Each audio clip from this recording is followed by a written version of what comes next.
Okay, welcome everybody.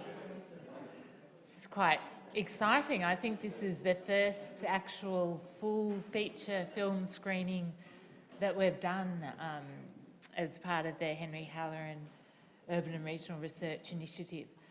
I'm Nicole Gurran, Director of the Henry Halloran Urban and Regional Research Initiative, and before we go any further, I want to acknowledge, of course, that we are here on the unceded lands of the Gadigal people of the Eora Nation, and I pay my respects to the traditional owners of this land and to elders past, present and emerging. And while I'm acknowledging country, I want to also make the obvious and appalling acknowledgement that many traditional owners can no longer afford housing in their own country, which is a terrible national shame. But in marking that acknowledgement, I also want to pay tribute to the ongoing advocacy, activism and leadership of Aboriginal leaders in the housing space in particular. Right down the road in Redfern, for instance, is where Aboriginal land rights began, of course, urban land rights began in Australia, actually, and of course the first Aboriginal housing company.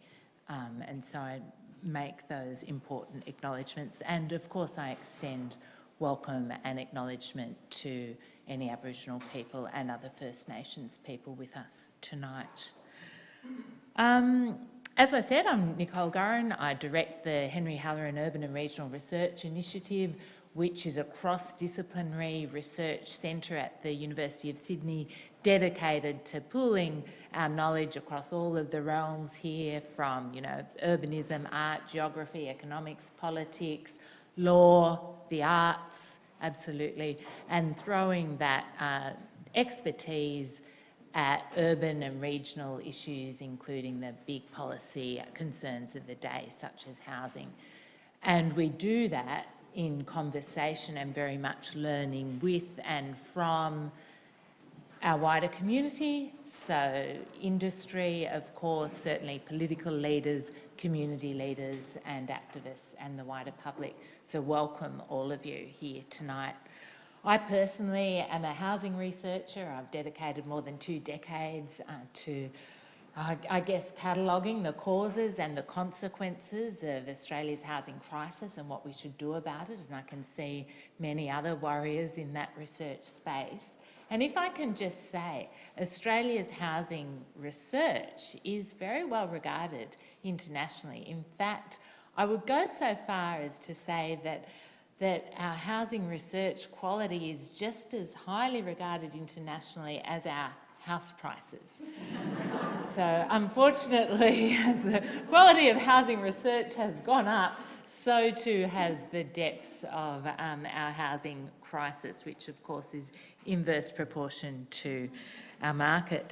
Which is why last year at our Festival of Urbanism, we held an event called The Rental Market is a Joke.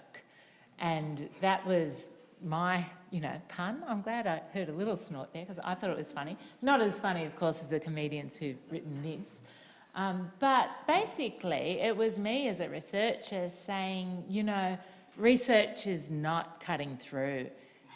If we laugh about housing, is that a way potentially to move the dial? Well, tonight we're really going to get into that. In a moment, I'm going to hand over to the director and producer of this film that we're here to watch, Bill Code, and I'll introduce him in a moment. But we're then going to follow it with a special panel that includes some of the stars of this show, as well as some of our own research stars at the University of Sydney. And after that, we've got some drinks. I hope you noticed the glasses waiting for us on your way in, and we've even got a very nice garden to enjoy them in. So Bill Code is a filmmaker and video producer who's worked for the BBC, Al Jazeera, SBS, Garden Australia and other, fantastic media outlets. and he's the director and producer of critically acclaimed documentaries. He's also taught journalism and media here at the University of Sydney, and he is going to introduce this film to you. It's very much, I think, his baby, would be fair to say. And as I said, we're going to follow the screening up with a special panel, including the executive producer of Sold, Craig Reucassel, who some of you will know, particularly if you're my vintage, at least from his work on The Chaser, or the War on Waste documentary, of course, great example of impact documentaries. But you maybe listen to him on Breakfast Radio Sydney every morning, as I actually do. And the film star of this performance, Mark Humphries, you can see him there. He will also be in the house tonight. They're not here yet because I think they've seen this film a few too many times to want to sit through it again with us. But I'm assured they're going to be here in time for the panel. For those of you who don't know Mark Humphries, I don't know, do you even watch TV? Probably not. He's the resident satirist on the ABC's 7:30 report. He also does very important public transport dispatch on ABC Radio. I think you'll recognise him when his face comes up in the film. And our two experts include Dr. Zara Nazreen, who now is at Macquarie University, very sadly for us, but she is an expert housing researcher, and we're very lucky to have her share her insights with us. And we also have Sienna Fagan, who's an economist and a journalist, a fabulous combination. I wish there were more of them, actually. And I've actually taken the liberty, Sienna, of giving you an honorary doctorate tonight in the lived experience of rental precarity and landlord-tenant relations. And so she's going to share some of her insights later as well. And you might have caught her opinion piece in the Herald about a month ago, which was very much on that topic and caught our eye, which is why we invited her to speak. So with that, can I introduce Bill?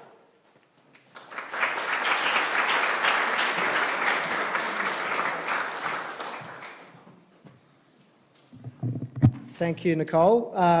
Hello, and it's great to be here on the Gadigal people's land of the Eora Nation, as Nicole pointed out, unceded country. Thanks to our partners at the Henry Halloran initiative, it is so great as impact documentary filmmakers to have partners who believe in the work that you do, who can take it further afield. So thanks to Nicole and Jacqueline this week. A lot of work has gone into this. I think impact documentaries probably live and die on the strength of their community friendships. So after being on Binge and Foxtel, it's fantastic to have these screenings, to have had them in different states and territories. We were lucky enough to partner with David Pocock and the Greens to get a screening in federal parliament a few weeks ago. I'm not sure if we've shifted the dial just yet, but it's particularly good to be at the university, as Nicole mentioned. Being a casual journalism tutor here helped me pay the bills while we got this project off the ground, which certainly took a few years, as it often does for the good ones. I just wanted to get a quick show of hands in the room. I'm curious to know who's in the kind of filmy media space and who's more in the urban planning, architecture, geography space. Who's on the sort of architecture, geography, planning side of things? Vast majority, I think. Any kind of media, filmy people? Okay, I think, big ups, yep, well done.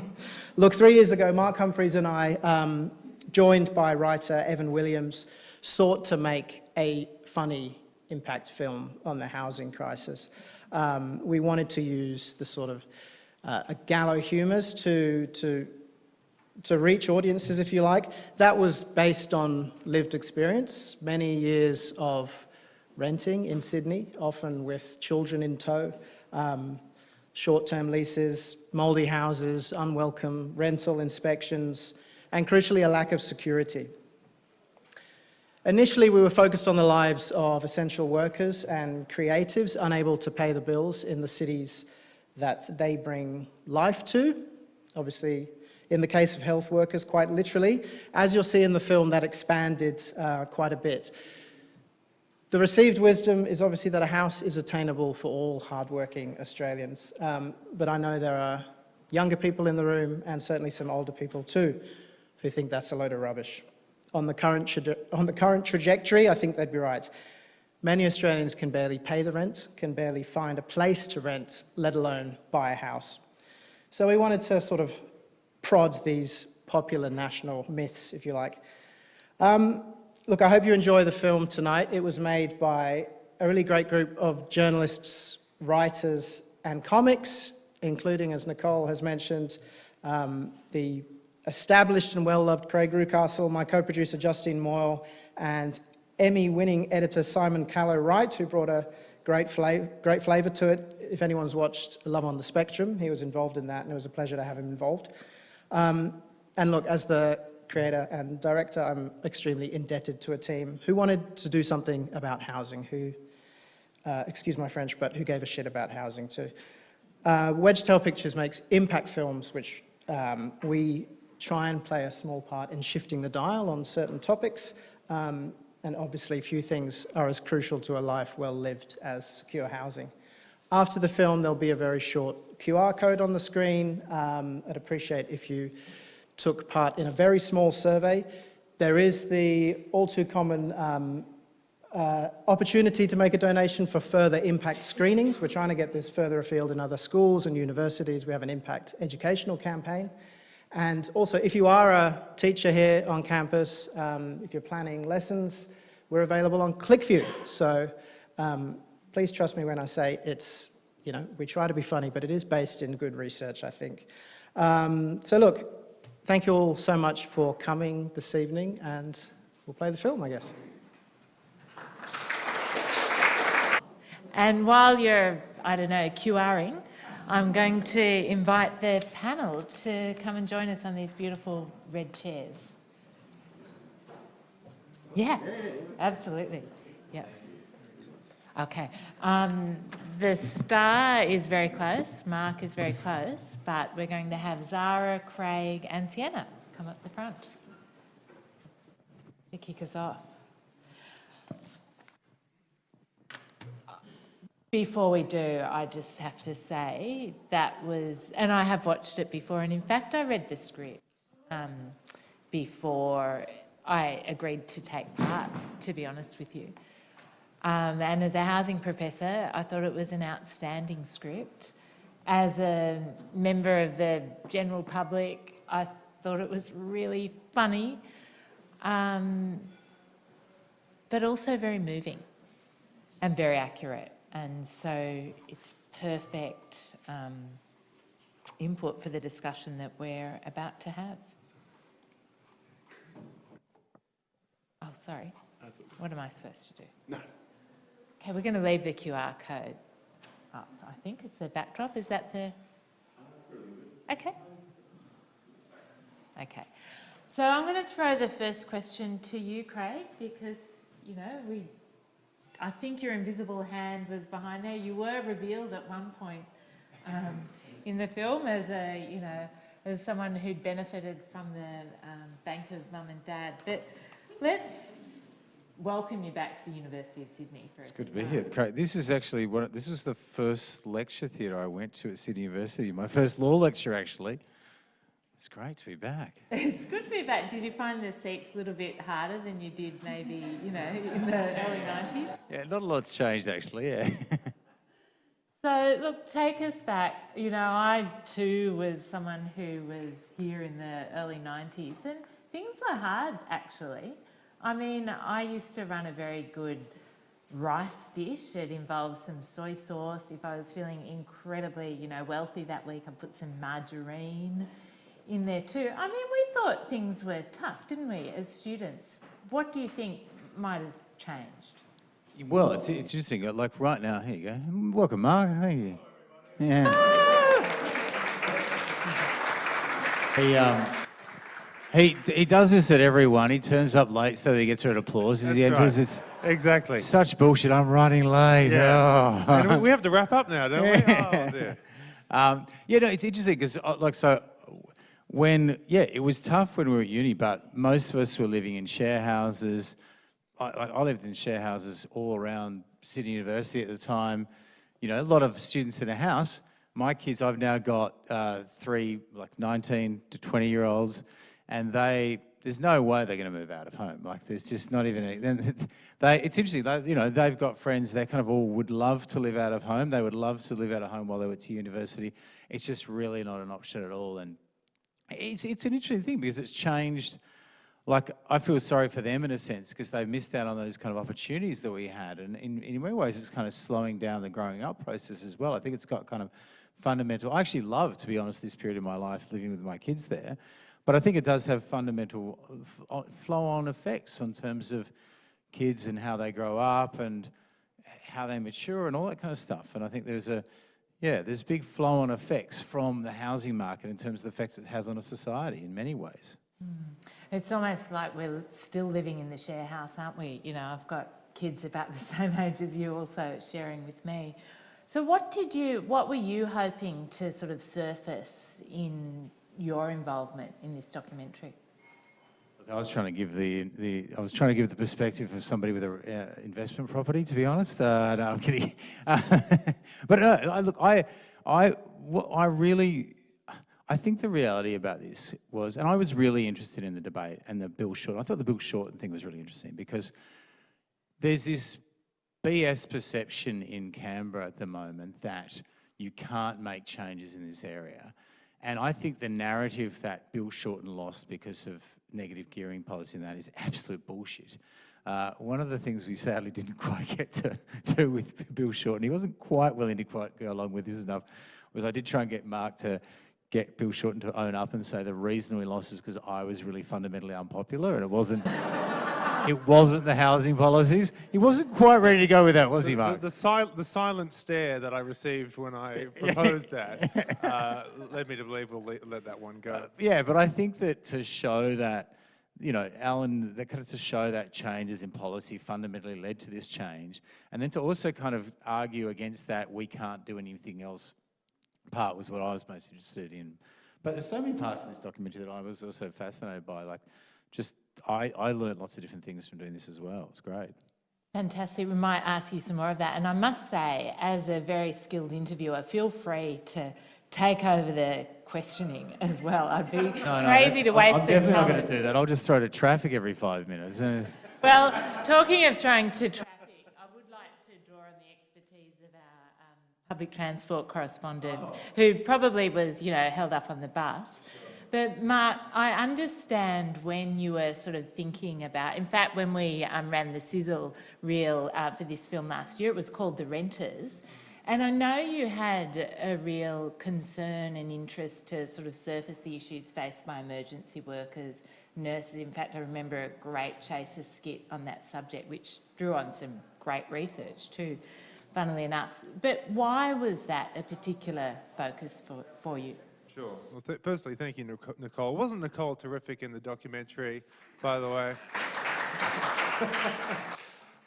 It's quite simple in terms of that. Yes, that sort of proof of concept, that original doco. That so with that our director Bill Code, was the mastermind behind that. And it was a very simple idea, which was just that a city cannot function without its essential workers, and the idea of having to, in the case of, there's a nurse who we basically followed him home. Sorry, that sounds creepy. We joined him on his journey home after, a mammoth shift, and the hour and a half it took him to get home because that's all he could afford. And this is someone who, who's saving lives, and the people that we need to keep the city going cannot live in the city, then that is just a fundamental flaw in the system. So it's really just a basic sort of examination of that, just that the people that we need, and then it went down to even Uber riders and things like that, the people that we just take for granted and expect to deliver our food. Where the hell are they supposed to live if we've got these exorbitant prices? So that was basically it, just that a city can't function with all of its workers having to be out in basically other towns. I thought as well that bit where the real estate agent, that was one of my favourite scenes, that real estate agent in that house, And when he's kind of just showing these rooms and he's laughing about how much the price has gone up, and he's also saying, yeah, live here international students and nurses and stuff. You're like, fucking, this is where nurses are living in this house. It was wild again, amazing. And it was just the way also, it was like, it was just the norm for him. And I'm not blaming him for it, but he was actually just reflecting the absolute norm of it. It's incredible. Yeah, I'm actually going to, that's a great point to draw Dr. Zara Nasrin in. But I do want to flag, we've got some roving mics here and I'm going to open it up to the audience in a moment, so get ready. Oh, I can see the founder of the Marrickville School of Economics with her hand up, so we'll come to you in a moment, Professor Conroy.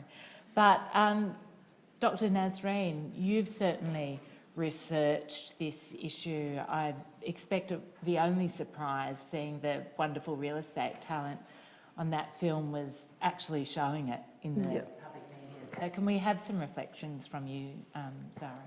Yeah, definitely, yeah. So there are so many dynamics that we see in this documentary that is so much relevant to the research I do with Professor Nicole.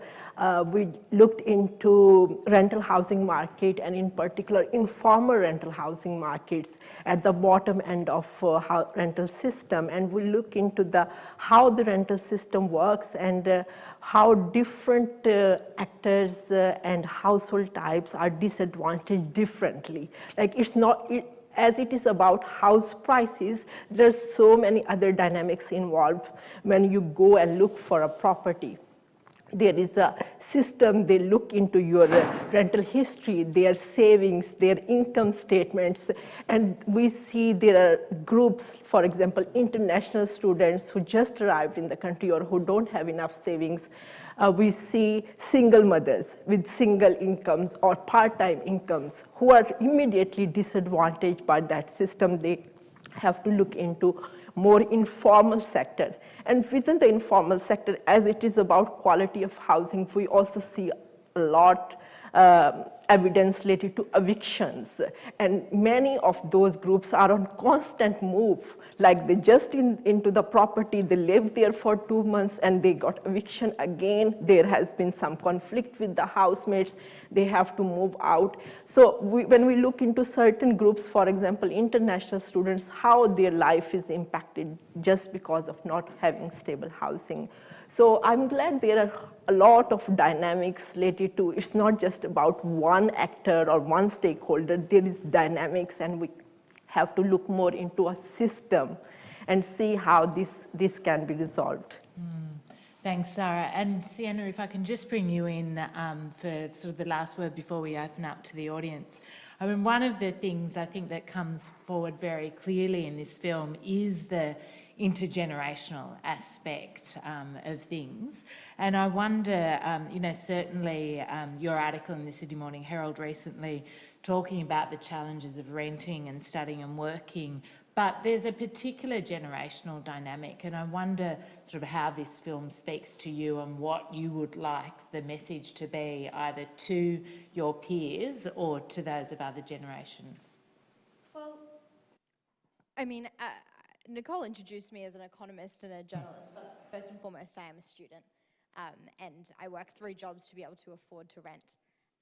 I'm lucky enough that I have parents who can be my guarantors if I can't pay rent, and I'm extremely privileged in that position. But a lot of people aren't in a position where they can have a parent write a letter to a real estate agent and say, if she defaults, I'll pay. There's absolutely a mindset with young people that, you know, I'm at peace with the fact I'm never going to own a home. If I do, it's going to be because I inherit something from my parents and split it with 4 siblings. But I think it's difficult to imagine a world where it would have been any different. But when my parents were my age, they didn't pay for uni. Uni was free. My dad's a baby boomer, my mum's Gen X, and they have said many times that my sister and I should save up and buy a house in rural Queensland and rent it out to people to make money, which is a ridiculous thing to think of when I can't even really pay my own rent. So I think, of course, there's a generational divide, but it's something that I honestly can't pretend to understand because I don't know what it was like for my parents and I don't know what it's like to be me. But the divide definitely exists.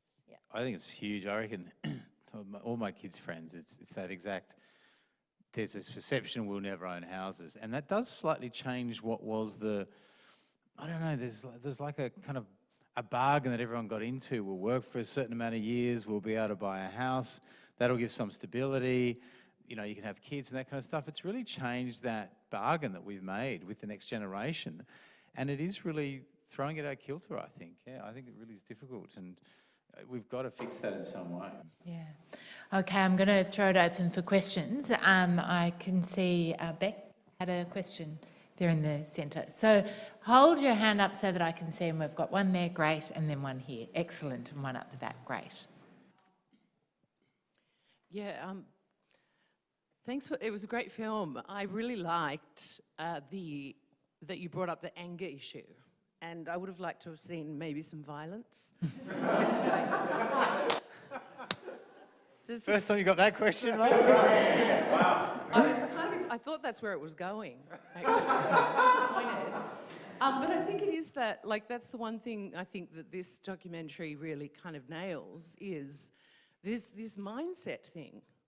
Like, there's the talk about supply, which is a, you know, stupid argument, but it's this shift from owning a home and living in it to having an asset culture and the home being an asset.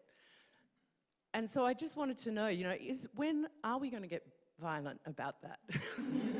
I mean, you know, what is it going to take for renters in particular, but just the extended ecosystem of how everyone's affected by housing and the broken system? Because it does feel like feels like it's a breaking point, but then it kind of, like, people are getting broken. But I'm just wondering when that backlash is really going to show up in the political system or the you know, election cycle. I don't know. I reckon it's starting to have an impact in the electoral cycle. As I said, I think that the myth of, was it 2019 or whatever it was, the myth of the shortened election is kind of going away. And we saw in the last election, was it more, you know, Gen Y and, I always get them, the Gen Y and Gen Z than baby boomers and that kind of stuff. I think that fundamentally is changing. You've still got to overcome the second hurdle, which is the self-interest part of it. Most of the politicians, the donors, that kind of stuff are from the class that don't want to necessarily change that. But I do think that pressure is starting to be felt by politicians. I don't know if it's going to lead to violence, but I think we are starting to see that. I mean, I think it's interesting. What we've seen recently actually is the first reaction to that. So the 5% deposit change is fundamentally an attempt by the government to go, shit, we need to make it so younger people feel like there's a chance they're going to get into the market. And I think that's been effective on that front. The problem is that if you don't remove the other part of the demand side, which is the negative gearing in the capital gains, or particularly the investment part of it, what you end up with is a situation we've ended up with in the last few months. We've seen huge increases in prices again, and that's because, yes, we're finally getting younger people who can enter the market, but we're not closing off that other part of the demand. So supply is not keeping up. We're well and truly behind on all of the supply targets. If you're going to increase the demand by getting more young people in, you've got to fix the fucking other part of it. Otherwise, you're just going to lead to prices skyrocketing even more and more of a problem. So yeah, I think the pressure is starting to build up there. I think the fact that politicians have responded that way is the first response. But right now, Albo does not seem to have any willingness to take on that question of negative gearing, capital gains tax, that kind of stuff. And look, I know that the politicians are worried about it. They don't want to see also a fall in the housing market because our economy is so linked to that, but you've got to see some kind of slowdown. And it is interesting because I think the supply argument is true. Like, Victoria has done a couple of things. Firstly, they've got very high supply there. There's been a lot more building of apartments over the years. They don't have the same constraints on the edge of the market because they can just keep building out in there. So on a supply front, they've had more supply there. And on a demand front, the Labor government there put in place some certain changes that made it much less appealing to be an investor there. Lots of investors are leaving the market there. And what have we seen over the last few years? We've seen a stable market in Victoria. So it can be done. It is being done down there. It can be done elsewhere. Mark, I can see you want to say something on the violence. Just to add to I mean, it's not exactly violence, but something that I really responded to from the experience of making this was meeting squatters. That is, you know, it's on some level, it's a sort of a seizing of assets. And that's really, I didn't really have a firm opinion on squatters before. I was probably more like, oh, I'm not so sure about that. But after speaking with them, it's like, yeah, fuck these people who are leaving houses empty in a housing crisis. Go in there. So that's my very mild endorsement. And, you know, we do see that starting to happen overseas. Now, we had a question there, and up there, and another one over there. So let's make our questions fast. So just in regards of anger and violence, you see it in Waterloo actually with the residents. I was a co-spokesperson for Red Watch, so yeah, you didn't see that. I am a result of affordable housing tenant. So I was a affordable housing tenant for 10 years, then reached the cap of earnings. I bought my first place in Lakemba about 18 months ago. It went up 100K. Me and my partner bought another place. And so we are now investors and we have 2 properties. I feel really guilty about this a lot of the time, a bit like your person that you interviewed with 2 properties there. What advice would you give to someone in my situation? Yes, I do vote Greens most of the time, but what else could I do apart from being an ethical landlord and keeping the investment fair, if it is fair? I think that's why we showed, what was your old boss's name again? My boss's name, Narelle. Narelle. That's why we showed Narelle, because in a lot of cases, what has happened is just average middle-class Australians that have been essentially followed the incentives that have been put in place. It's not, in most cases, it's not some evil, and that's why you go, look, it's the incentives that are doing it. If you change those incentives, we will change what we do. And I think Bill Shorten's point is right. Like, it is actually, it's a very unproductive form of investment as well. Like, it's not particularly good for the overall economy as well. So the fact that we invest predominantly in housing, that doesn't go into shares and otherwise and all that kind of thing. So I think that, you know, do the best you can with that. But in the end, it is about still going, hey, I might be that kind of person. I might have 2 houses. I still want the policies to change. As long as you don't then do that and then go, hang on a second, just protect me forevermore. I think that's the reality. Great. I'm going to interrupt and offer our 2 experts on the panel, other experts on the panel, just a chance. If you wanted to throw out something, for instance, you know, offering a leasehold to an affordable housing company, I don't know, Sienna or Zara, any quick advice there? Yeah, I mean, we do need to acknowledge people like you, because our rental system, we don't have big investors. Like, build to rent is very new in Australia, and a lot of rental properties are like to invest, people who are owning 2 properties like that. So what we see, like, landlords don't invest in the property for repair and maintenance. We do see other problems. Can we fix that? Yeah, it's like there should not be guilt to owning 2 properties if you can own 2 properties, but can you do your responsibilities as landlord? Great. Can I put an Yeah. alternative view? Because it never came out in the doco, but it always kind of, it did bug me a little bit on the built-to-rent front, right? The built-to-rent is the institutionalisation of profits, right? What it actually is in part is you go, well, now instead of individual families or whoever it is, benefiting off the increase in the housing market, you go superannuation funds invest in this kind of stuff and big money invest in it and they get the profit out of that, right? So I do have some concerns about the impact of that.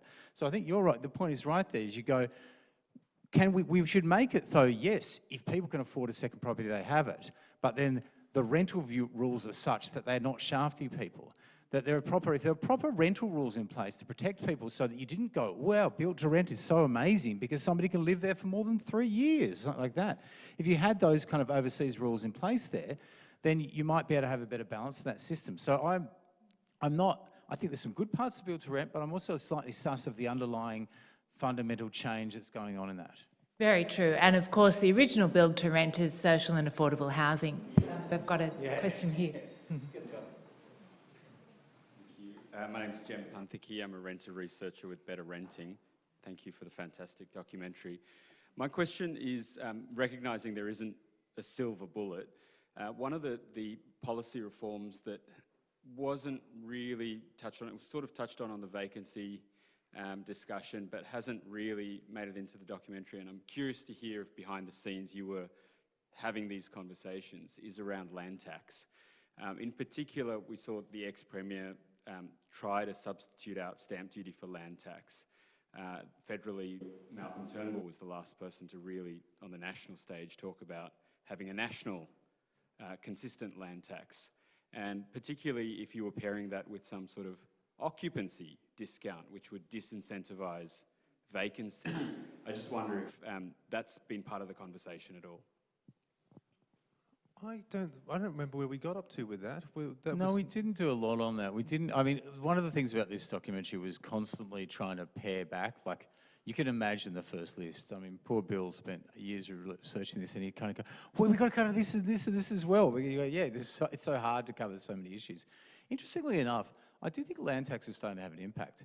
I know some people who are currently trying to sell properties because the land tax is starting to hit them, and I think that increasing that is probably an easier way, given the debate about negative gearing, to change the underlying economics of property investment. So I think it's a really good opportunity to do that kind of thing, and I think it is having an impact. Yeah. That's a great question, Jim, and good to see you again. I think another area that we didn't get to was, we were talking about like Airbnb. It's something that that's another one we didn't cover. Yeah. And we did want to cover the students as well. We were desperately looking for a place with heaps of students. We'd heard so many stories about people like, you know, where there's like 10 people in the place and some person is living in the balcony. I heard a story the other day. My girl was just talking to me about it. She's like, oh yeah, and then there was that guy, he lived in the cupboard. And he lived in a cupboard through a room that had 3 girls on mattresses in it. He used to kind of go through and then sleep in his cupboard. And he paid more because the cupboard was like a room of its own. But yeah, there were so many things we did miss. We recognise that, yeah. Funny and dangerous. Look, we've got more questions than we can deal with. So we're going to have one at the back, and then there was Norma Shanky-Williams, and then we'll have to take it outside, unfortunately. What, is this the fight? Is this the Getting close. This is the violence we've all been waiting for. Is there somewhere on a website where you can see the screening? I had the misfortune of having difficulty finding this theatre. like Mark, really. And I asked 30 people, I do not exaggerate it, and nobody knew until I was lucky enough to get a little bit of help from somebody who knew something about the buildings here. So I'm just wondering, can we see it somewhere for those of us who missed it or want to see it again? Yeah, so you'll have to subscribe to Binge. Or Foxtel. Or Fox, yeah. Or ClickView. Or ClickView, yeah. Or write to us and, you know, plead, and who knows, maybe we'll have another event where we can discuss Airbnb and all of the other Maybe a USB stick will turn up in your mailbox. Even better. Norma Shanky-Williams, question from you. Thanks, Nicole. That was a really good film tonight. I really enjoyed it. It was thoroughly enjoyable, and to be able to laugh at something that's so desperate as well, it's remarkable. But I just wanted to say something about the public housing work that needs to be done, I think. I've long held that this is the missing piece of the jigsaw, that if more public people who would otherwise looking into private rental would have a substantially better situation. They would be in safe accommodation for forever, you know, for as long as they needed it. And that is such a better proposition, I think, than being in private rental. So public housing, for me, is one of the key answers to this, and governments should be getting off their backsides building it, really. Yeah. And can I take Nicole's offer to be the interviewer? Yes. Nicole and Zara, why aren't we building more public housing? Well, I'm going to allow Zara to answer that. This is political will. Like we see, instead of building more public housing, we see, like you touched on the mindset thing, like there is a selling of public housing. So we're seeing total opposite trend. So there should be recognition, like it is again linked to the neoliberal policy and the post-welfare policy in context. So there has to be more acknowledgement of this sector and it comes from more Why is it political. not politically popular? Why is it not popular? Like, I reckon it's the most common comment that's said to me. And when people call into 702, like, and on the text line, it's constantly like, we should be building more public housing. It's like, it's such a popular and it seems such an easy thing. I don't understand why they're not grabbing it. Because of responsibility, because of how the whole housing system works. Like if we look into how banks involved in the housing system and looking into the interest rate and how it impacts the mortgage and then mortgage at the rental system and how it impacts the whole. So looking into like our dependence on banks, government dependence on banks, and where the tax is going, and how much tax can be diverted for public housing investment. So looking back into all these dynamics might be helpful. There is a political, Watch my as other Zara document. says, it's a political economy. We've built on property politics. We've had 30 years of believing the market could be the solution. But it's the perfect time to ask Sienna whether you see, journalists actually and reporting about the housing issue as taking us any closer or as reinforcing this idea that market-based supply rather than, for instance, public housing is the solution. I think media obviously is so important in the way that young people understand how the rental market works. I think I really enjoyed the documentary, but it's all well and good to try and educate people on things like negative gearing and build to rent and things like that. But if students don't understand their rights and they don't understand how to get into a property, then nothing else matters. And that's my perspective as a 20-year-old who needs somewhere to live, right? I think there's so many people my age who don't know what they are entitled to. Even last weekend, I was talking to my mum about how the light in my room in my rental hasn't worked for the last 2 weeks, and I've been bugging my landlord about it. And I told my mum, oh, well, I can't call the real estate agent on a Saturday. And she said, of course you can call the real estate agent on a Saturday. It's things like that. You don't know, without literacy or wisdom of parents who've rented before or who are landlords themselves, without literacy of what you're entitled to, what you're allowed to ask for, then you're not really able to game the system and be able to maximize that benefit for yourself. So I think the way that media reports on housing sometimes can overcomplicate it, because obviously it's important to have big policy discussions about how to fix the issue. But I think for a lot of young people, more media needs to be about how do you just get a roof over your head? And that's my perspective as a young person. The fact you even have complained about the light is actually a good sign. The fact you've even gone that far, a lot of people don't even complain to the landlords because, again, going back to the system, it kind of tends to be a one-year system. There has been changes made in New South Wales recently to make it harder for you to be kicked out. But in a lot of cases, people would not even go that far. They don't complain about shit while they're renters because they're like, there's such a power imbalance there. They don't do anything. And fixing that is a huge part of the problem. I think as well, it's really easy for young people to be taken advantage of in the system as well. Like a friend of mine had the lock to her back gate of her house, as in like you're able to get into the back of their house, broken for a month. And they called the real estate agent 10 times. It took them calling the manager of Ray White Inner West to get anything done about it, to get a locksmith sent. And even then, it took a month. And it was only because she knew that she was allowed to ask those things over and over, and she's a very stubborn girl, that she was able to get that fixed. A lot of people give up, and they fork out $200 for the locksmith to do it themselves because they want to feel safe. But you have to know that you're entitled to those things to be able to reap those benefits. Okay, so we're going to draw it to a close, and I've got a final question for each of you, which you can answer or you can take in a different direction, of course. But having put a platform on the table and asked quite rightly, Craig, why does the government just not invest in more social and affordable housing? I actually don't know the answer to that. So my question is, who would you most like to see this film and why? And we might start, Mark, with you. I mean, I guess it would be property investors because of the emphasis that we have placed on that, just to make them aware, okay, we understand why you've done what you've done. Well done, well played. This is unsustainable. And we need you to understand how dire it is and that you need to be part of the solution because you are in the majority. You, and not just property investors, but homeowners generally. You know, the statistics cited all the time. 30% people renting. You know. So the majority are owners, and so it needs to be. We need because as long as we have a majority of people who are benefiting from the current system, then it's hard to get people to move away from their self-interest. So I suppose that's my sort of basic answer: is that yes, slowly guilting. Slowly guilting property investors. I like it. We're going to go to Sienna, then Zara, then Craig to wind us up. Sienna. I'll be quick. I think I'd love more young people my age, to watch it, to understand that while there's not a silver bullet, as has been said, there's plenty happening and there's plenty that you can be excited about and lobby for and get angry about. Yes, please.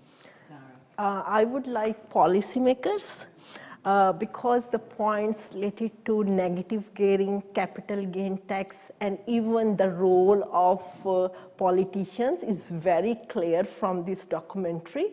So I think if just this, we do just one silver bullet at one time, it can be big change maker, yeah. We even had a screening at Parliament House to make it easy for them.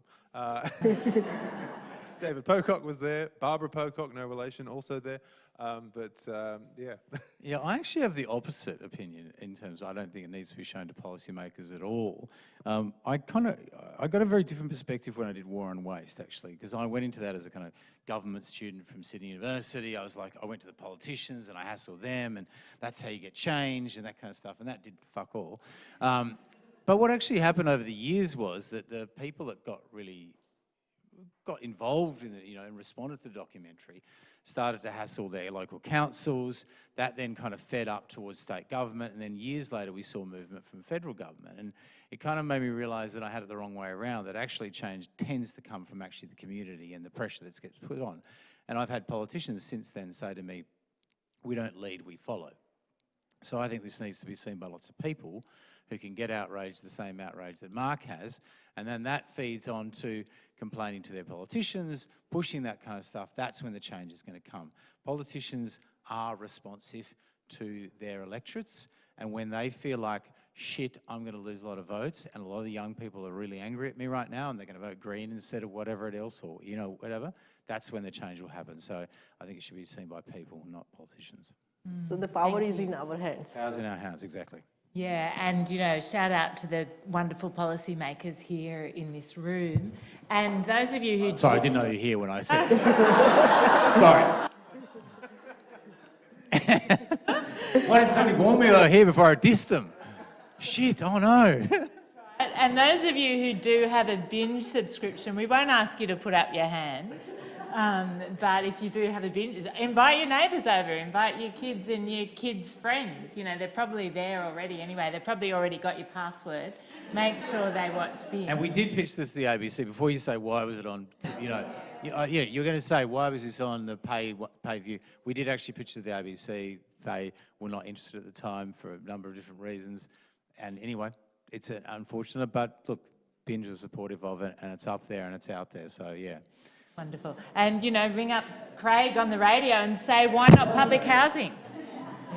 But with that, look, we have to thank our fantastic panel, but as well as the executive producer over here, Bill Code. I want to thank my team. I'm going to preemptively thank the people who've organised the drinks and the snacks, so make sure you enjoy those with us on your way out. I think there's a garden, as I said. And thanks for a wonderful audience, putting up with the hard benches, and what a great night.